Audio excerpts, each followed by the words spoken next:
Oke, Assalamualaikum warahmatullahi wabarakatuh.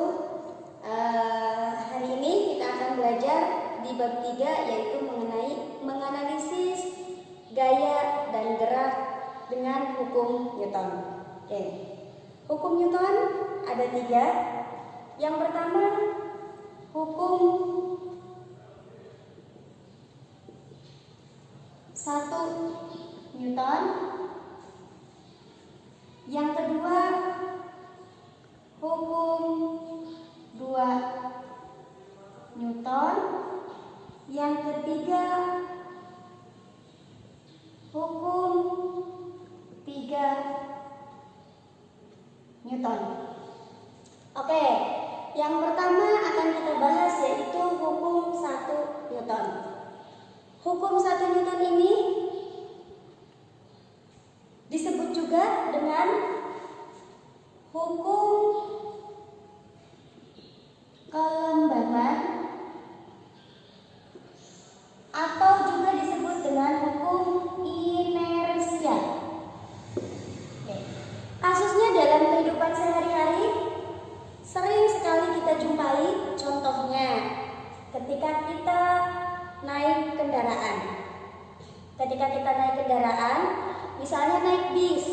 Ketika kita naik bis, kemudian tiba-tiba bis itu direm karena sedang melaju cepat.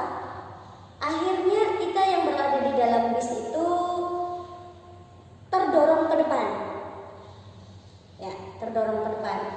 Kemudian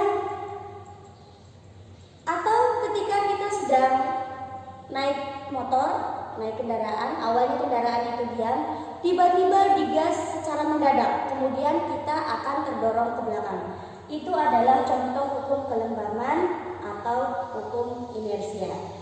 Terus pengertiannya bagaimana mengenai hukum 1 Newton itu? Bahwa pengertiannya itu adalah benda yang sedang diam akan tetap diam, dan benda yang sedang bergerak akan tetap bergerak selama tidak ada gaya luar yang mempengaruhinya. Ya, itu hukum 1 Newton.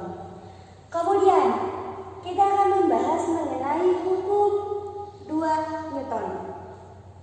Hukum 2 Newton ini berbicara bahwa percepatan yang terjadi pada sebuah benda itu akan sebanding dengan resultan gaya yang bekerja pada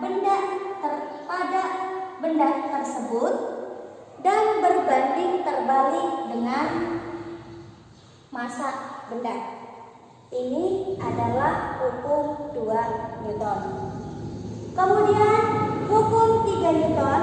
Hukum 3 Newton ini berbicara bahwa ketika kita melakukan gaya aksi terhadap suatu benda, maka benda tersebut akan memberikan gaya yang sama besar dengan gaya yang kita berikan, yang disebut dengan gaya reaksi, namun arahnya berlawanan. Jadi hukum 3 Newton itu F aksi sama dengan min F reaksi. Jadi gaya yang kita berikan terhadap suatu benda nilainya sama besar, hanya saja arahnya berlawanan. Contohnya, ketika kita menekan jari kita ke papan tulis dengan gaya kecil, maka kita biasa saja. Papan tulis pun akan memberikan gaya terhadap kita kecil. Tapi ketika kita menekan ke papan tulis dengan gaya yang cukup besar, maka berasa sakit karena ternyata papan tulis pun memberikan gaya terhadap kita cukup besar. Ya, ini sudah saya jelaskan mengenai hukum 1 Newton, hukum 2 Newton, dan hukum 3 Newton. Ya. Selanjutnya kita langsung ke contoh soalnya.